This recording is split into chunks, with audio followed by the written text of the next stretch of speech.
Today, I'm talking about how to bring more difficulty to your bard players. Now, this isn't to make their life a living hell, it's just to make sure that they're feeling challenged and putting them in a position where they need to make some critical decisions. In other words, to have more fun, because what's fun about D&D is decision making. Alright, so 3 ways we're going to make your bard's life harder. Let's do this.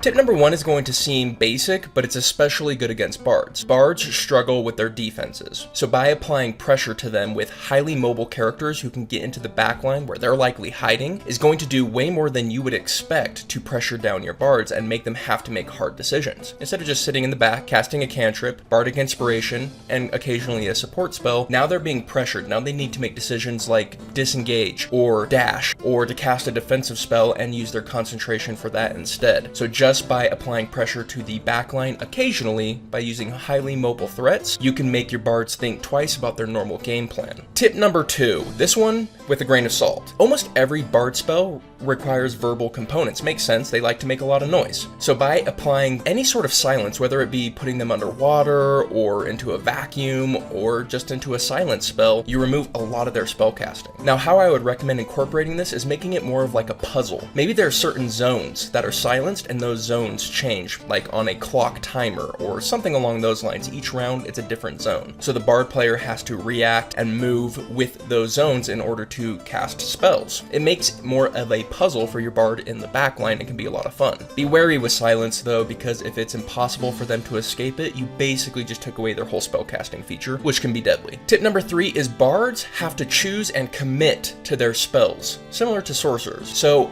we know exactly what their spell list is, and it's not going to change day by day, which means we can look at a spell list and notice what's missing. Maybe they're spec'd for heavy support, so they don't have the ability to crowd control, so we bring in crowds. Maybe they're highly spec'd for AoE crowd control, so we can have a combat where there's a bunch of single enemies spread out around instead of in a big clump. So take a look at your bard spellcasting and ask yourself, what are they missing? What situations do they not have an obvious answer for? I love to do this one because it doesn't feel forced whatsoever, and it puts them into a situation where they gotta get creative. Maybe they're going to use calm emotions in a brand new way that they wouldn't have thought of unless you put them in a brand new situation. I hope these 3 tips give your bards a new challenge to make them think about the game in a new way, but those are just my tips. What would your guys' tips be for challenging bards? Let me know in the comments down below. But with that, my friends, I hope you have yourselves an incredible day, and I'll catch you on the next one. Peace.